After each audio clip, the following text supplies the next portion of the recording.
starting chapter number 2, structural organization of life. This is the last chapter for your midterm and this is the longest one in biology. Alright, so what topics we will study today? Cell, discovery of cell, cell theory.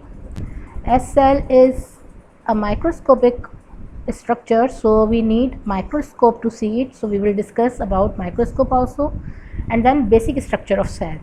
In basic structure of cell today we will discuss about cell wall.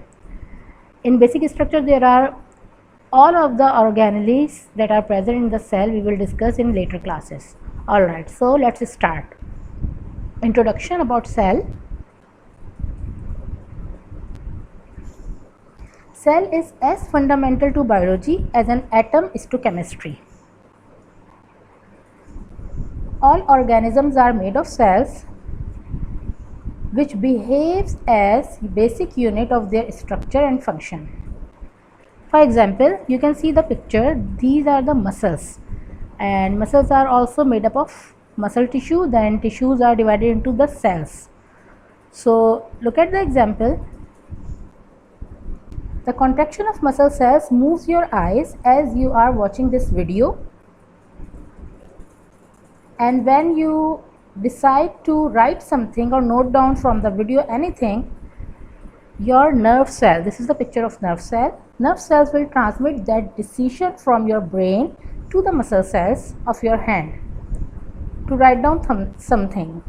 Okay, so everything performed by any organism is fundamentally occurring at the cellular level. Alright, so that much is the importance of the cell in our body. Now about discovery of cell. As we know that all living organisms are composed of cells, the question arises here, how did biologists come to know that? Obviously, this is through observations. Biologists first observe. These observations started with the discovery of magnifying glass, which is also called a simple microscope, and that is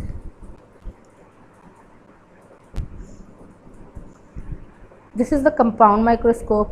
So what is the meaning of microscope? Micro means small and scopian means to see. Microscope is an instrument used to see small organisms, small things. Okay, who discovered microscope? In 1610, you already know because you have done in chapter number 1 about the biologists and their discoveries. So he was Galileo in 1610. He was an Italian astronomer and physicist, developed microscope to observe small organisms. But what about compound microscope? Who has made compound microscope and discovered cell? In 1665, that was Robert Hooke, made an improved microscope by combining lenses called compound microscope, because this microscope, the picture given below, has more than one lens. That's why it is called compound microscope. What Robert Hooke did, he examined a slice of cork under it and found some small boxes. He gave the name cells. Okay, and after Robert Hooke there are some other scientists also.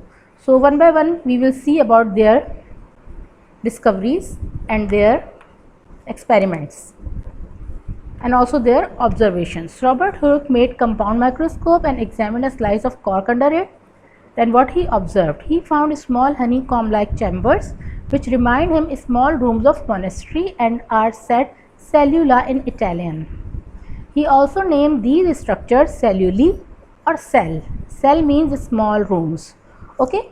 After Robert Hooke in 1842, Tetrajet boiled plant material in nitric acid and then examined under microscope. What did he observe? It was found to consist of cells. Alright, that plant material consists of cells when he saw in microscope. After that, Robert Brown in 1831 discovered a spherical body that is called the nucleus.